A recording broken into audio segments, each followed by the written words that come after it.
de la partie électronique de mon traceur GPS, avec bien sûr le capteur GPS, on voit qu'il est en train de prélever et d'envoyer des données, avec son antenne externe, qu'il envoie vers l'Arduino, qui va traiter les données et me les enregistrer sur un lecteur SD. D'où le problème. Alors pour gérer ce lecteur SD, en fait, il y a une bibliothèque qui est assez lourde et qui ne passe pas en fait dans la mémoire d'un Arduino Uno, donc je suis obligé de passer sur un méga. Et le méga, lui, problème qu'il n'y a pas sur le Uno, il y a quelques soucis quand vous avez deux périphériques série, GPS série et mon lecteur de carte qui est sur le SPI Serial Peripheral Interface, je crois. Mais ça se solutionne en fait parce que le méga, lui, il a quatre, contrairement au Uno qui n'en a qu'un, lui, il a quatre bus série. Alors, le bus série qu'on utilise pour communiquer avec l'ordinateur et qui peut servir d'alimentation. Et puis il y a aussi là, des pins qui sont là, de 18, je sais plus combien, là, qui peuvent être passés en série TXRX. Il suffit de l'indiquer dans le programme. Et donc voilà, problème solutionné. Et puis il reste quand même que même si j'utilise une bibliothèque plus récente et plus légère et plus récente qui est la SDFAT, il y a quand même des soucis avec le lecteur SD. Carte mal enfichée, mal, mal formaté, etc.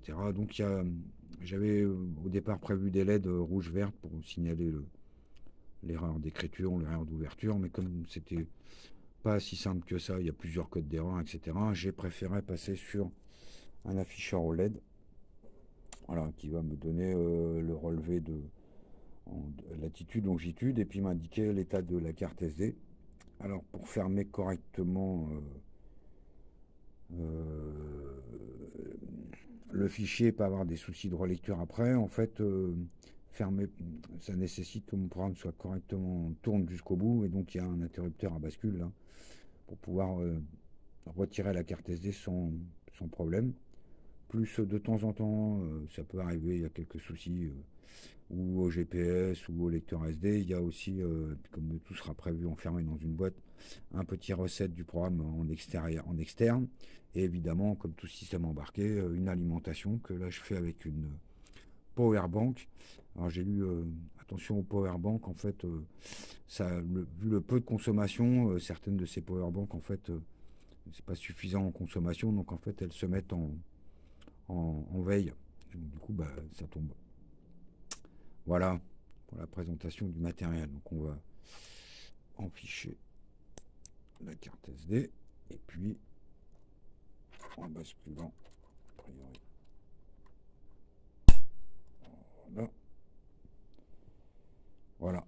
Il a bien ouvert ces deux fichiers. Donc en fait là, il est en train de sauvegarder. On voit que le temps défile. Hein. Donc, les coordonnées ne bougent pas. Il est en train d'enregistrer les coordonnées prélevées sur la carte SD. Alors, on va en prendre quelques-unes. Et puis je vais ouvrir la carte SD sur un PC pour vous montrer ce que ça donne à l'intérieur.